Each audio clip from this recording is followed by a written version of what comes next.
Algo Contigo, un programa de radio basado en historias reales.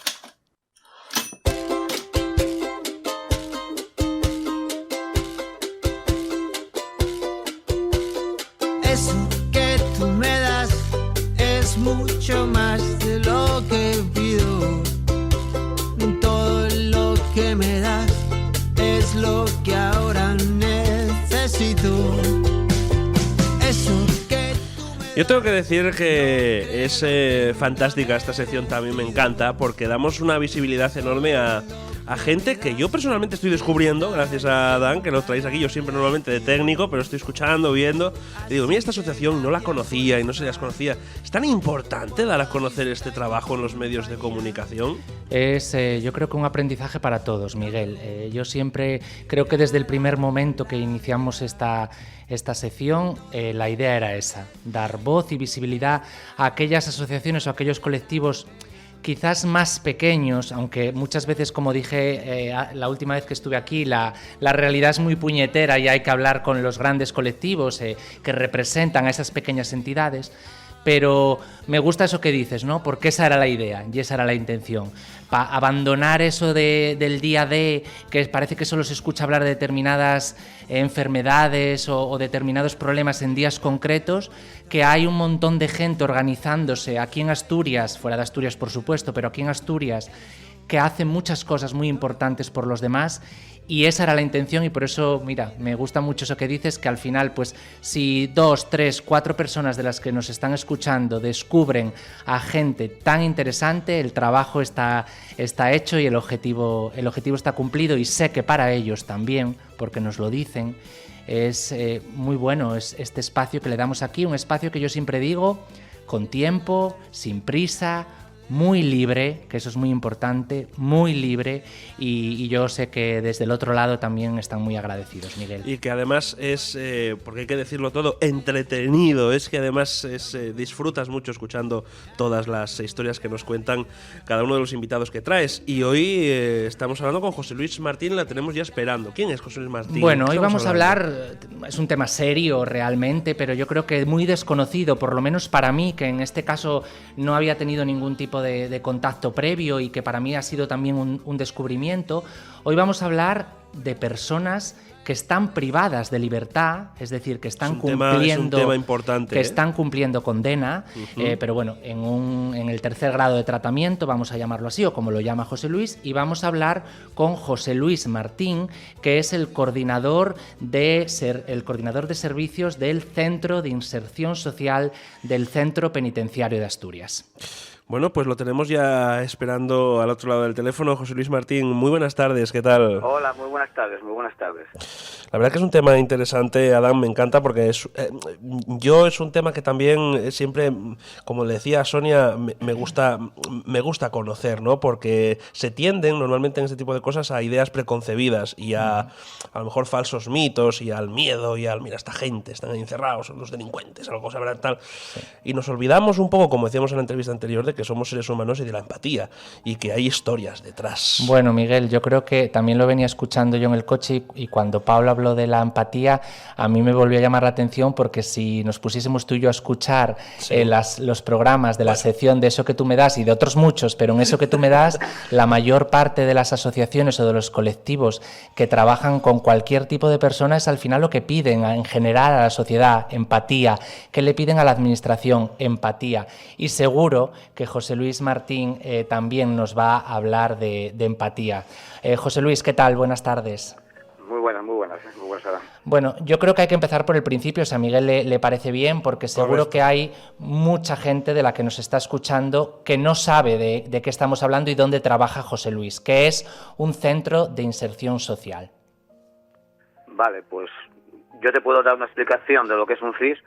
Cuando una persona privada de libertad entra en prisión, vamos a llamarlo así, en el Centro Penitenciario de Asturias, Villabona, mejor conocido como Villabona, pues entra en principio dentro en segundo grado de tratamiento, que suelen ser delitos comunes prácticamente. Ten en cuenta que puede haber una población de 900 personas y un 80 y pico % son delitos comunes. Esas personas que están en segundo grado de tratamiento Posteriormente, cuando cumplen un cierto tiempo de la condena, pasan a un tercer grado de tratamiento, que es al CIS, al Centro de Inserción Social. Y todo está basado en el artículo 25.2 de la Constitución, que dice que las penas privativas de libertad estarán orientadas a la reeducación y reinserción. Hay una parte que es reeducación, que es cuando están cumpliendo ese segundo grado de tratamiento dentro, y luego hay una tercera parte que es el tercer grado de tratamiento, que es la reinserción, que es lo que hacemos nosotros. Nosotros lo que hacemos es intentamos volcar a las personas privadas de libertad en tercer grado de tratamiento a la sociedad, para que estén en un ambiente completamente normalizado.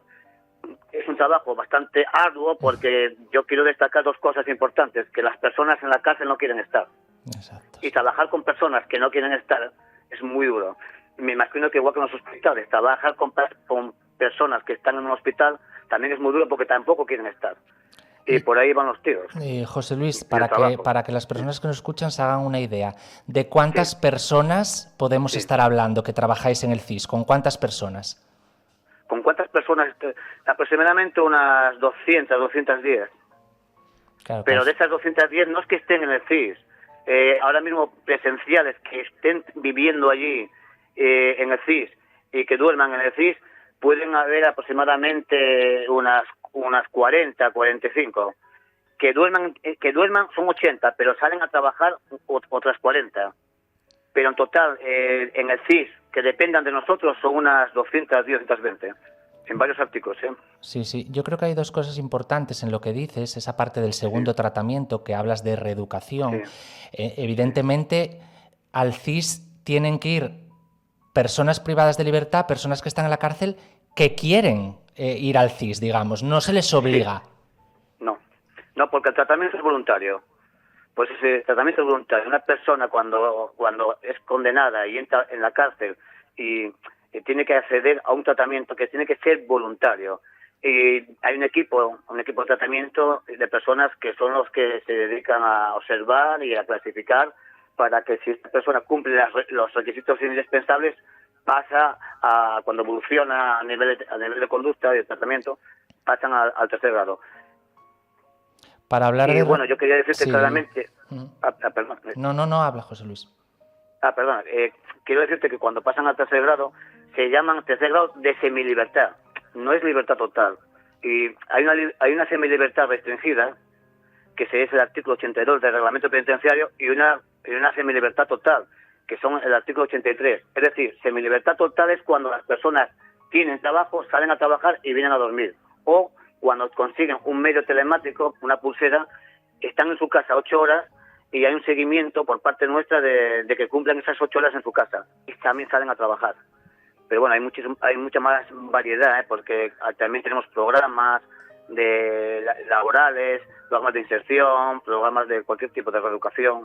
Claro, porque entiendo, José Luis, estamos hablando de inserción sociolaboral, que al final, bueno, son 2-3 palabras, pero que implican mucho, porque por un lado tenemos, su propio nombre lo indica, la parte social y por otro la parte laboral. Ahí supongo que está lo complicado de vuestro trabajo, porque ahí tenemos que trabajar con la gente que está fuera, entiendo que con mucho estigma, como decía Miguel al principio, con mucho prejuzgar, y luego la parte laboral, que no será fácil encontrar empresas que apuesten por dar trabajo a estas personas.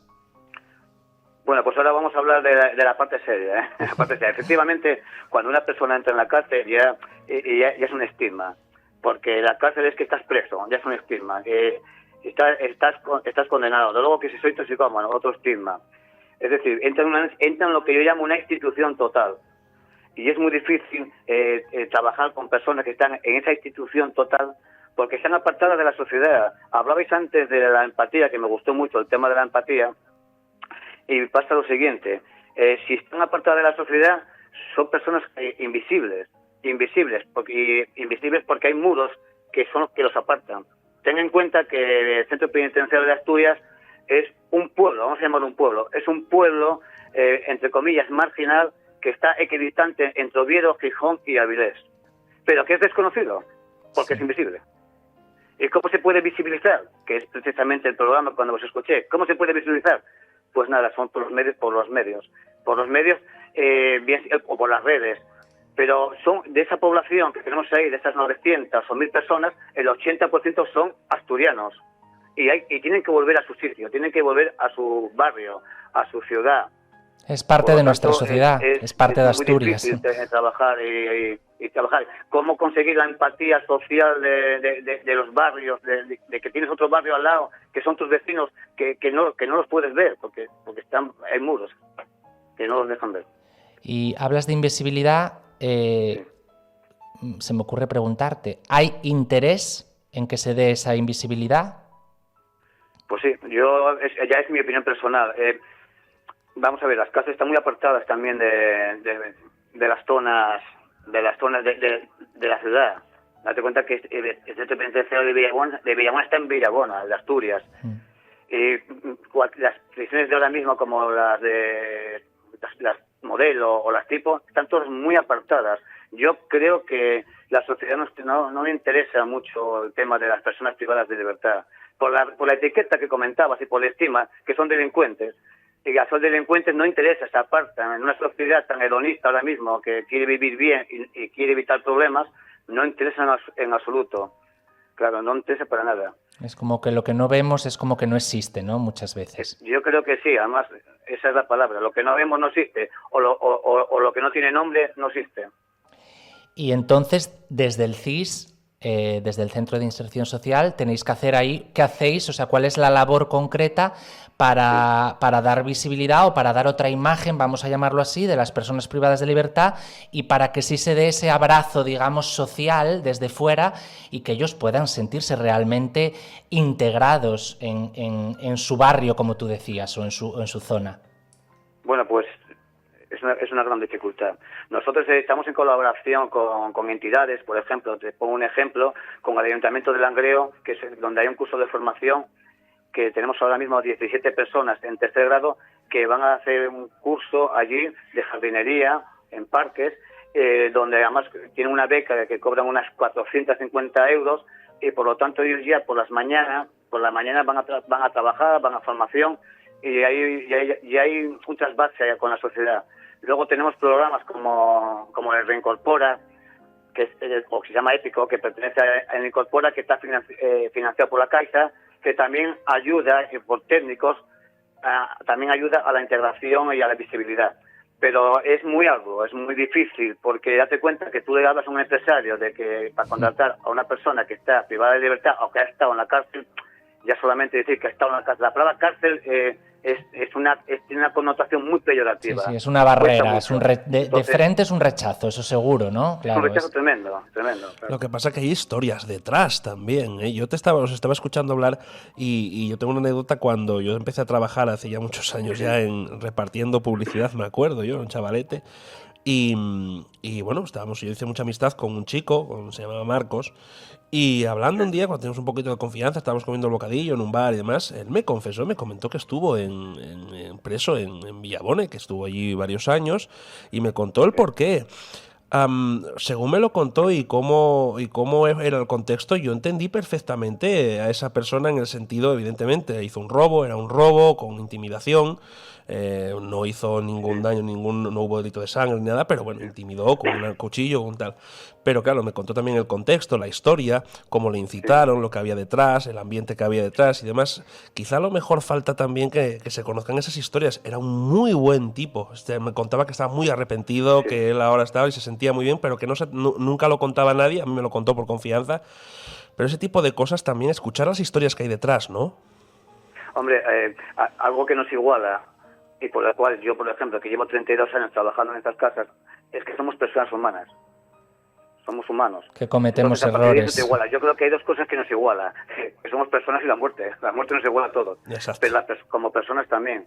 Entonces, claro que tiene que haber una historia detrás, claro que hay que escuchar, claro que hay que empatizar, hay que ver el contexto, si vino de una familia desestructurada, si ha tenido malos tratos, si ha tenido acceso a la educación. Todo eso es muy importante. Hay un proyecto aquí en Asturias en el cual yo estuve trabajando, que son las unidades terapéuticas educativas, las UTES, sí. Que siempre también hicieron un gran esfuerzo por dar mucha visibilidad a lo que es el centro penitenciario, en la sociedad asturiana y en la sociedad española. Fue un gran esfuerzo. Yo no sé si es que últimamente a lo mejor también hay una evolución hacia, como comentaba antes, a un estado más hedonista y se ha quedado así como medio estancado. Pero bueno, sí que hay una historia detrás de los seres humanos. Si no, también sería, date cuenta que personas como yo, que llevamos 32 años, si no vemos esa parte humana, ¿qué va? Entonces te llegas al síndrome de quemado. Y yo todavía de momento no estoy quemado, y creo que me voy a quemar. Bueno, llevas 32 años, José Luis, en esto. Años. Entiendo, quiero entenderlo, casi si me contestes, me da miedo que me contestes, que habrá habido alguna evolución en todo este tiempo, en toda esta trayectoria tuya, en lo que has visto, en cómo se trabaja, sí. Habrá habido alguna evolución, ¿verdad? Sí, no, ha habido bastante evolución. Es que el tema de la cárcel es muy desconocido. Yo cuando entré a trabajar entré en una provincial, en Málaga, una provincial donde había una celda, vamos a llamarlo así, de 70 metros cuadrados y había 80 personas viviendo allí. Luego las cárceles evolucionaron en que se hicieron más grandes, las modulares salieron de las ciudades y se hicieron muchísimo más grandes, donde dividías a las personas o se clasificaba a las personas dependiendo de la tipología, a nivel de personalidad, de comportamiento y de delito. Entonces eso ayudó muchísimo. Y claro que hubo una evolución. Y no solamente hubo una evolución a nivel de estructura, sino que también hubo una evolución a nivel tratamental. Se crearon lo que se llaman las unidades terapéuticas educativas, se crearon los módulos de respeto, los famosos módulos de respeto, que son módulos donde lo que se quería conseguir y se ha conseguido, porque eso lo he visto yo y lo he palpado, porque además he sido originario y preconizador de ello, es eliminar la subcultura carcelaria y convertirla en una cultura más humana, más prosocial. Y dentro de la cárcel. Es decir, humanizar espacios en la cárcel, en sitios que están completamente marginales, es el trabajo de un adulto o de un módulo de respeto. Por decirlo de alguna manera, y es una metáfora muy dura, pero yo creo que llega muy bien a las personas que nos están escuchando, tú hacia a una cloaca la limpias hoy y mañana, pero sigue siendo cloaca. Lo que tienes que hacer es un sanitario, conseguir un sanitario que se autoabastezca de tal manera que se pueda limpiar y se pueda autorregular. Eso es lo que son los módulos de respeto y las UTEs. Y en España, los módulos de respeto, sobre todo los módulos de respeto y las UTEs, funcionan perfectamente. Luego hay módulos que son más comunes. Por darte una imagen para que las personas nos entiendan lo que es Villabona, Villabona es como una caja de quesitos del caserío donde hay 10 quesitos. Cada quesito de esos tiene 100 personas. Y cada quesito es vive de manera independiente. Pues imagínate 10 quesitos en una caja, pues eso es Villabona, dividido. No he podido ser más gráfico entre lo de la cloaca y los quesitos. Ha quedado intenté hacerlo de manera gráfica porque claro. Me puedo extender a nivel técnico y yo creo que llega mejor de esa manera. Sí, llega. Yo no sé, creo que además lo que tú hablabas del desconocimiento, yo pienso, Miguel, que quizás seguimos teniendo la imagen de las cárceles que nos quieren enseñar en las series y en las películas. Totalmente. Yo ya te digo que en alguna ocasión este chico que te digo y más gente que he conocido que ha pasado por prisión, yo he tenido la suerte de conocer un montón de gente en todos los espacios en los que he estado. Estar en medios de comunicación permite también conocer a mucha gente y me han contado muchas cosas y efectivamente a veces bromeando con gente que ha estado en la cárcel. Me decía, esto es como una pequeña mini ciudad, ahí tenemos nuestra historia, nuestra manera tal, nuestro supermercado, nuestra vida. Sí. Al final es lo que estamos hablando, como son temas tan desconocidos, con tanto estigma, con tanta marca, con tanto, ay madre mía, ¿cómo se te ocurre? Yo conocí también una persona que estuvo haciendo prácticas, mi expareja está haciendo prácticas en Villabona, precisamente, en tema de pedagogía, y todo el mundo le decía, pero ¿cómo se te ocurre elegir un destino así, eso es tal, que no es más una moza como tú, que vas allí, tal?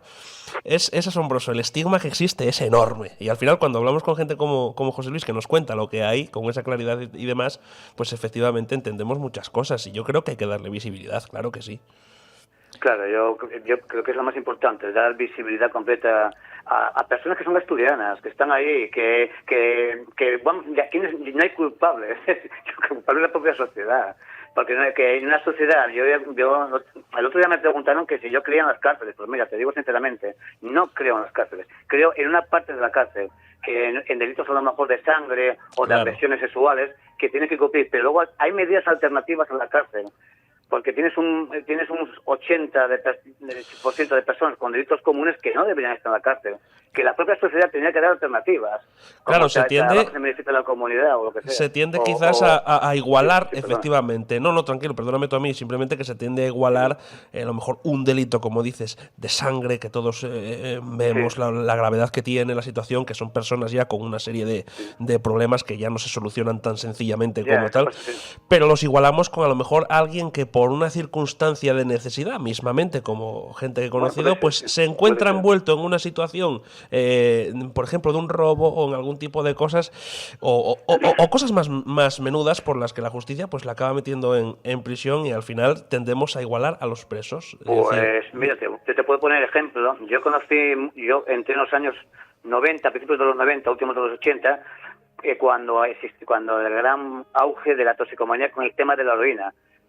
Yo soy de un barrio de aquí de Gijón, de Nuevo Gijón Perchera, donde yo en mi calle había personas que se estaban drogando, que se drogaban de heroína. Entonces yo los conocí, los que antiguamente se llamaban yonkis. Entonces la pregunta es la siguiente: ¿qué es primero, el delito o la toxicomanía? Pues no, hombre, el 99% es la toxicomanía que te lleva al delito. Sí, que igual habría que hacer una labor de prevención. Permitió eso en un momento dado. Trabajar más en la prevención, en la educación. Claro. Claro, pero es muy difícil. Yo que tenía 14 15 años, a los años 80 y pico, que entró la heroína, que personas con 14, 15, 16 años, que los enganchas adolescentemente en una sociedad asturiana donde estaba la gente trabajando, los padres trabajando en los astilleros, en la mina, en la Incidesa. Entonces te encuentras que en el centro penitenciario de Asturias la mayoría de la población son gente, hijos de estas personas. Entonces, ¿cómo trabajas con ellas? Pues tienes que empezar a reestructurar la vida, pero ya tenían una parte normalizada. El gran problema es la toxicomanía. Al tener la toxicomanía, ellos tienen que cometer delitos. ¿Por qué? Porque cuando tú estás consumiendo, cuesta muchísimo la droga. Entonces tienes que delinquir. No es que ellos sean, por decirlo, malos. No. Es porque las circunstancias de dependencia o la problemática que tiene toxicomanía los lleva a delinquir. Su dependencia los convierte en malos, puede haber un 70%. Claro. Es la dependencia lo que los convierte en malos, por llamarlo así. Y eso hay que trabajarlo. Por eso está el tema de las subtes, de los nuevos respetos. Yo, por ejemplo, llevo muchos años trabajando con el tema de toxicomanías. Mismo en el CIS, en donde estoy yo, hay un programa que se llama PRECOP, que es Prevención de Recaídas en Conductas Delincuenciales y Drogas, donde el objetivo nuestro, el mío y de mi equipo, es que las personas, cuando salgan a la sociedad, primero, evitar volver a cometer conductas delincuenciales, y segundo, no volver a consumir. Claro. Pero está todo relacionado. Sí, pero eso te iba a preguntar, José Luis. Hay equipos humanos de profesionales que trabajan mucho a ese nivel y que son muy expertos, que también hay otra parte de visibilidad. Hay una parte de visibilidad o de invisibilidad a las personas privadas de libertad, y hay otra parte de invisibilidad a los profesionales, que también están estigmatizados, porque como tú decías antes, ¿dónde trabajas? En la cárcel. ¿Dónde vas a hacer las prácticas? A la cárcel. Pero las personas que estamos en las cárceles trabajando, estamos bastante preparados, muy preparados. Lo que pasa es que, claro, no interesa. Es un desconocimiento también hacia los profesionales. Sí, completamente de acuerdo, sí. Tú hablabas de distintos tipos de personas que hay en la cárcel. Sí. Yo sé que tú también has hecho mucho y has trabajado mucho con las personas con discapacidad intelectual que hay en prisión. 18 años que trabajé con ellos, sí. No sé si la pregunta es: ¿crees que la cárcel es el lugar adecuado para las personas con discapacidad intelectual que cometen ciertos delitos? Y luego también preguntarte si el CIS trabaja directamente con las personas con discapacidad intelectual o no. Bueno, es una pregunta muy buena. Es difícil de responder y muy buena, ¿eh? Pero te voy a decir mi opinión personal.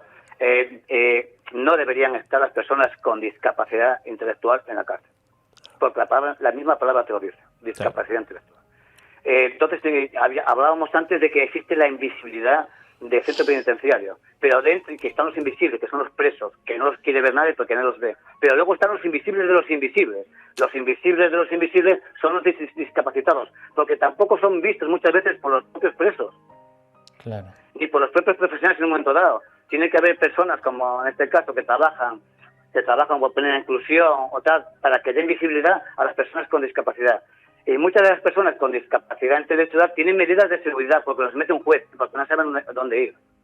Y claro, es muy fácil manipular a una persona con discapacidad intelectual para que cometa un delito o porque no sabe realmente normalizar. yo creo que es un problema social, pero completamente de acuerdo. No debería estar en la cárcel.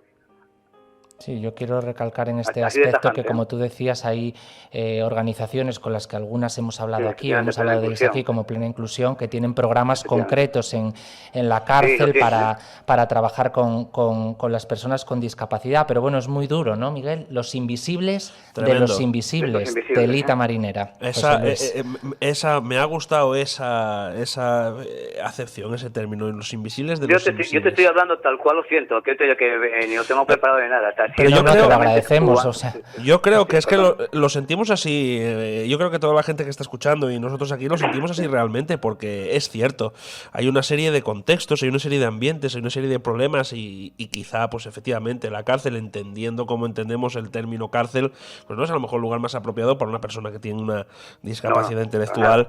Ni para muchas personas con problemas de salud mental. A veces- Claro, salud mental también, me acordaba ahora porque yo creo que AFESA, me suena que Sí. hablaba también de esto, de los problemas que tienen personas con problemas de salud mental que están en la cárcel también, ¿no? Es que al final, claro, Sí, muchas. la justicia, claro, es la justicia, pero quizá también hay errores, hay también, no sé, Bueno, la aplicación no de sabré, las penas, ¿no? la Que siempre aplicación es de muy las compleja. penas, es todo muy complejo, ¿no? Y al final, claro, yo es que me vienen a la mente escuchándoos hablar un montón de casos de gente que he conocido de decir, pero bueno, ¿y cómo es posible que te hayan culpado o caído tantísima condena o tantísima pena por algo que realmente no quizá a ojos de un mundano pues no parece tanto, ¿no? La verdad que es un tema Yo creo curioso. que Miguel, José Luis, esto que estamos haciendo hoy, esta charla, digamos, esta sinceridad de José Luis, la tenemos que aprovechar para también, a veces hay que castigarse a uno mismo y darse con el látigo y ver la realidad de lo que hay. Y somos nosotros los que estamos aquí intentando hacer este espacio para dar visibilidad, quizás los primeros, ¿no? que nos ponemos la venda en los ojos muchas veces. Entonces, bueno, yo creo que es bueno hablar de ello con la claridad que lo está haciendo José Luis, con la sinceridad, y además le avalan 32 años de trabajo, que lo que dices no lo dices por decir, José Luis. No, para nada. Me gustaría preguntarte, porque hay una parte importante también, que es la de la administración. Entiendo que cómo responde la administración, los que mandan, siempre me gusta llamarlos así, porque a veces son políticos, pero a veces son otros entes que no logramos saber dónde están ni cómo actúan. ¿Cómo responden ante vuestro trabajo? ¿Y cuál sería esa petición de José Luis a la administración para que esto todavía mejore, para que se siga visibilizando y para que se den pasos hacia adelante? Bueno, pues mira, yo no tengo quejas realmente entre la dirección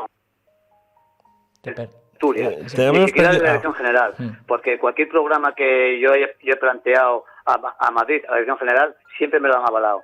El problema es que es un hándicap muy grande porque es muy difícil trabajar con personas privadas de libertad.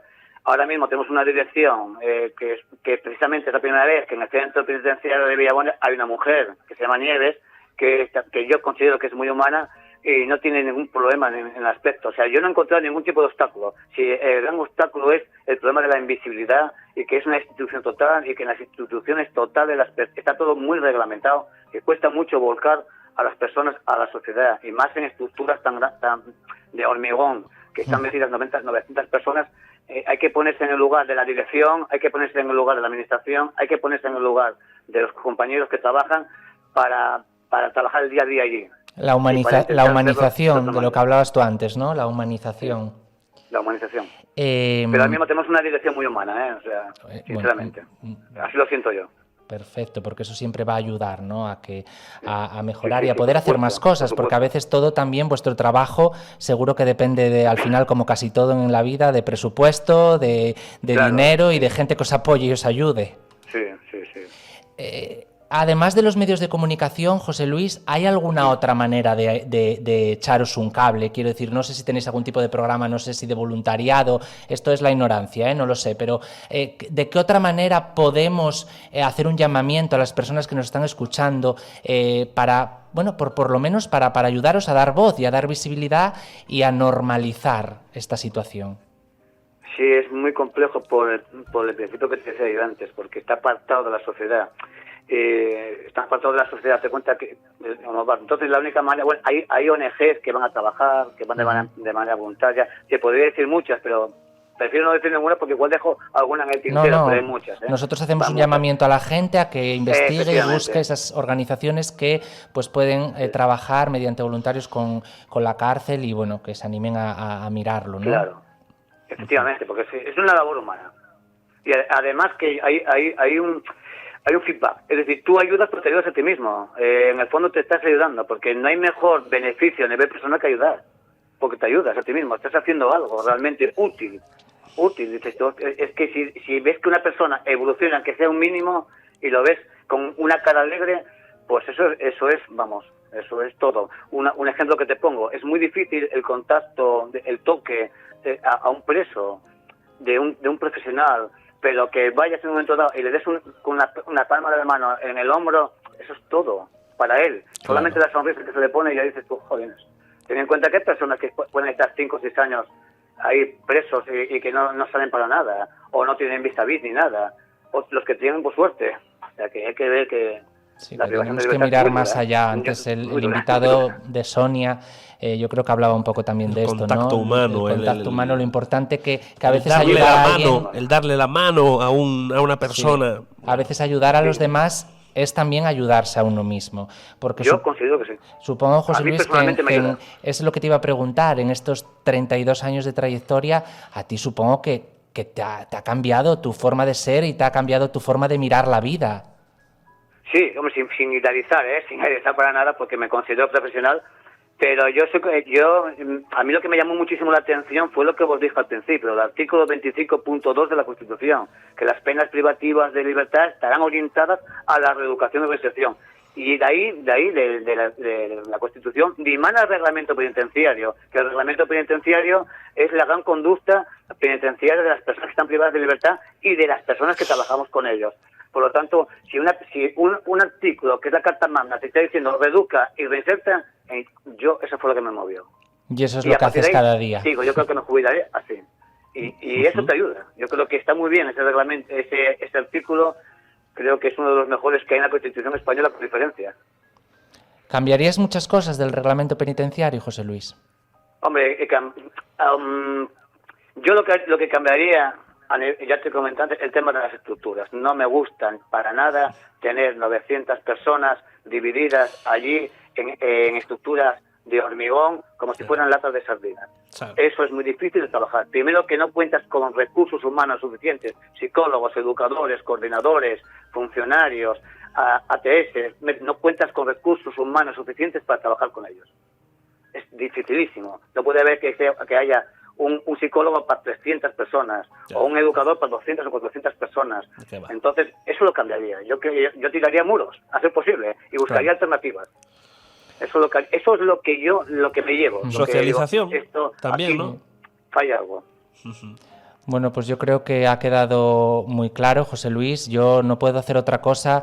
Lo primero, darte las gracias y por 2 vías. Por la vía de formación que has hecho, nos has abierto, nos has puesto delante de nuestros ojos y de nuestros oídos un tema probablemente muy desconocido para casi todas las personas que nos están escuchando, y luego darte las gracias también por tu labor. Creo que al final estás hablando de humanizar, de normalizar, de dar voz, de hacer menos invisibles a los invisibles, o sea que yo creo que es agradecerte tu trabajo, el trabajo de tu equipo, bueno, que tendrás un gran equipo detrás.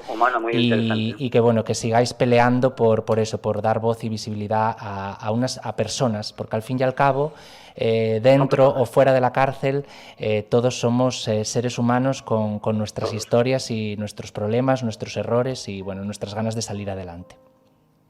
Pues muchas gracias a vosotros por contar con nosotros y dar esta visibilidad, no solamente para ellos, para los que no pueden hablar, sino para los que podemos hablar a través de ellos. Muchas gracias. Los micrófonos aquí estarán abiertos para cuando lo necesitéis y sin ningún problema. A mí me ha encantado también escucharte y aprender un gran aprendizaje. Sí, señor. Y es importante que los medios de comunicación tengamos espacios como este para poder dar visibilidad a gente como tú y gente como tantas otras gentes de asociaciones, entidades que se dedican a precisamente ayudar a los demás. Eso es una cosa que tiene que ser, es maravillosa. José Luis, un abrazo muy grande, muchas abrazo, gracias. gracias. Pues igualmente, Cuídate un mucho. abrazo. Gracias, José Luis. Gracias. Hasta luego.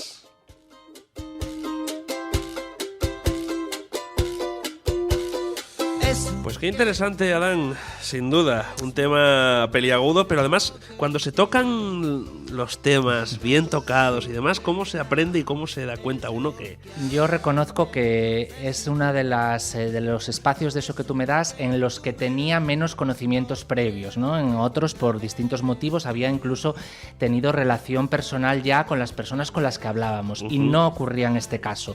De hecho, venía un poco a escuchar más porque y a aprender, y al final pues es un poco lo mismo, Miguel.